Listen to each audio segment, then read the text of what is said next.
What's up, fam? And how's everybody doing today?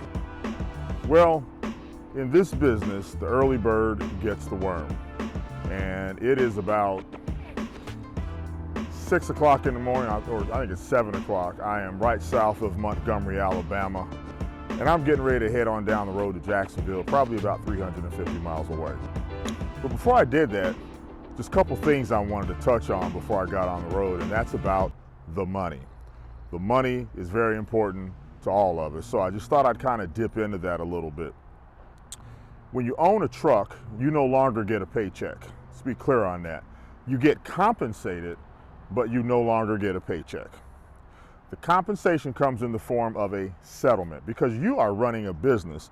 You have a corporation, an S Corp, or probably, and most likely, most of us have what's called an LLC.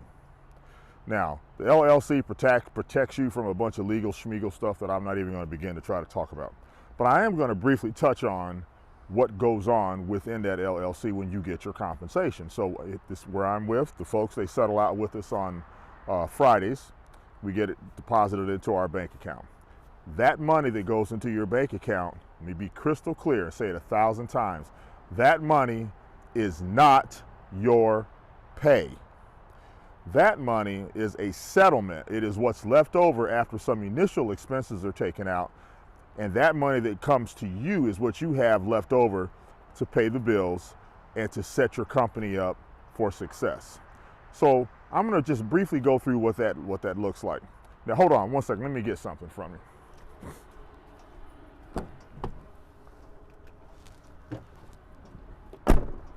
I'm trying to get more and more modern, so instead of writing this stuff on paper, I put it on my little fancy dancy iPad here.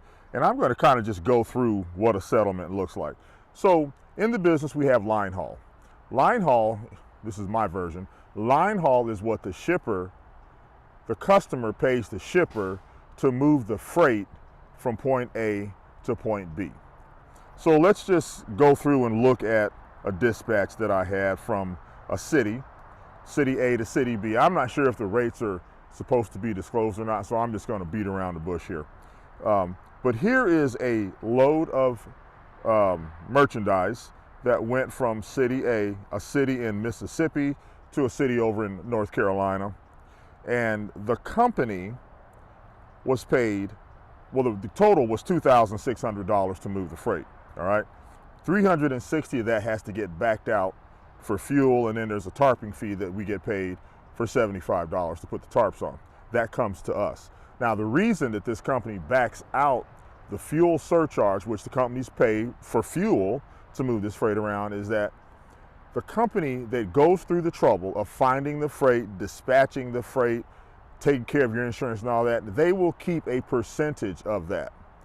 And then you get the rest. But the fuel surcharge, they pass 100% of that along to the truck driver. So in this case, we had $2,600 was the total. The fuel surcharge was $365, and then the tarping fee was $75. So we had $2,100 actual left over. $2,163 is what was left over coming to me, the happy driver, which is 77% of that total. Now, there's other loads on this this dispatch right here. I'm sorry, on this settlement, but I'm not going to go into them just to move things along. All right, now we've got to take some deductions out of that. All right, now again, your biggest expense is right there. It's your truck and your trailer, which is sitting right behind the truck. You got to maintain them. They are machines. They are going to break. Guaranteed, they're going to break at some time. We do what are called pre-trips. So every morning, like this morning, I stumble out the truck and I walk around this whole truck and trailer, and I make sure that a lot of stuff is in order. I'm not going to go into all that. I'll do that in another video. But I want to catch stuff before it happens. Like, for example, right now, when I crawl up under my truck on Mondays, I want to make sure that my wheel seals are not leaking because I see some suspicious activity. I called a couple guys smarter than me. So I've got to get my wheel seals checked, which I've got that appointment set up for actually later today with Lonnie. Lonnie's my fuel guy. I mean, my, mechanic. Great guy. So I have what's called a lease escrow that is taken out, about 10%. Actually, it's like 12%. of whatever that line haul amount is. In this case, it's $362. Okay, that $362 goes into an account. It's my account, and it sits over here. It's like a loss reserve, a maintenance reserve. So if something breaks on the truck, the money's sitting there and I can fix it, and we don't have to sit here and scratch up money, because I'm going to tell you, pretty much everything that breaks on one of these trucks costs a doggone fortune. Okay, so we've got the lease escrow payment that comes out. We have to pay a fuel tax every week. Then I have a truck payment. Okay, I don't mind telling you guys, the payment on this truck is $475. That's a week.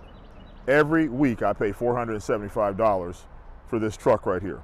Now this is an older truck, because those of you that know me know how cheap I am and don't like paying depreciation. So this is an older truck. I pay $475 a week.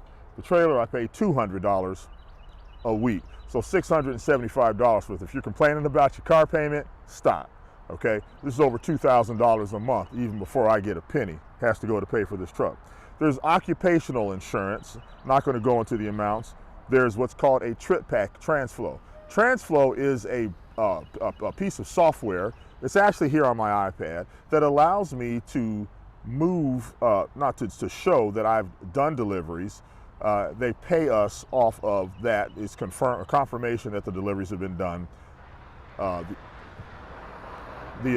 Boy, did you hear that? That truck was dragging its rear end as it went out. Wow. All right, focus, Gus. You have TripPak TransFlow. We have a financial service. We have our own in-house accountants. We're not actually in-house, they're out-of-house, but we pay for that, and it's worth every penny. Then we have escrow payments on the trailer. It's a loss reserve on the trailer. If I blow one of those tires over there, that's about $900 for someone to come out, bring me a tire, take the bad tire off, put the old tire on. These tires are big, they're heavy. You can't change them like you can on your Toyota Corolla, so we have to pay for that service. All right, so that's kind of a summary of what is coming out of that truck, what's coming out of that settlement, just to start off with. If we scroll down a little bit more, actually that's it, I'm sorry. So in this case, this week right here, of all the loads and stuff that I did, and it's actually broken out on 2 settlements, so I don't know the exact amount. But after those expenses are coming out, I get my 77% of it, all the expenses come out, I'm left over with a certain amount of money. Now this week that we're in, I'm going to have about $2,700 to $3,000 that comes to me this week. Okay, now that's just money that goes into my business account, because I think I'm halfway smart. I don't say that's not my check, that's not my compensation. I compensate myself, my family, my household, a certain amount of money every week.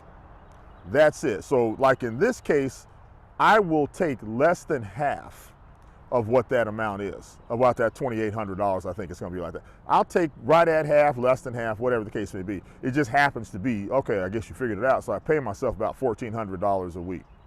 You know, some of you will need more. You know, we all know I'm an older guy now. I'm in a different place in my life. So I don't need the big checks. I can make more money, but you know what? This whole journey that I'm on is not about me trying to go out here and get rich. It's about me enjoying the journey. I want to stop and read the historical markers. I want to stop and talk to the people. When I see guys walking across the parking lot playing a guitar, I want to go up to them and talk to them, and I don't want to be in a hurry and have this burden to earn all this money on me. I did that for over 38 years. I'm blessed for it, but now I'm at a different place. I'm trying to figure out, like this week, what's on my mind. It's bike week, okay? So I'm going to go back, finish shining the bike up, and I'm headed to Daytona. You know, it's the best time of the, you know, those of you that know me know I really love my bike week, you know. So I just want to get this concept across, is that you have to be disciplined in how you manage your finances. You cannot just say, oh, my settlement's $2,800 and $2,842, and just go out and say, well, I made $2,800 this week. No, your business, in my case, it's J&E Freight Systems. You see it at the end of every video. Janney Freight Systems had $2,800 of revenue coming in. Now what I do with that $2,800, I take another maintenance reserve out. I set money aside again.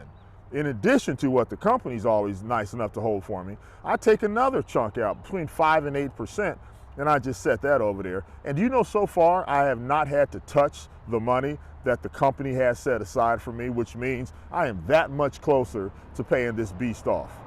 So think about that. Whenever you get a settlement, it's about how you are setting yourself up in the future, not today. You didn't make that much money today. Your settlement is not your compensation. I'm going to say that one more time. Your settlement is not your compensation.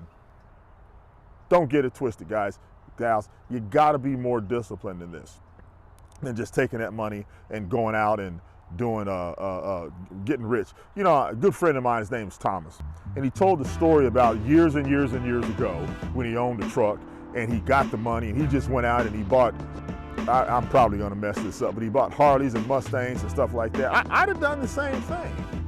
And then all of a sudden, when stuff would happen here and there, he didn't have the money for this and that, and he had to stop.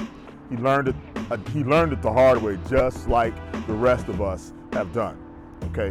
So listen to me, guys. Listen to me. Your settlement is not your compensation. You no longer get a paycheck. This is not, you're not a company employee. You are a business owner, and you have to set your business up for success. Now, right now, I got to go make my oatmeal. I got to get on the road. Beautiful sunrise over here, and I just wanted to spend that little bit of time with you guys. Hope you're having a great day, and we'll talk soon.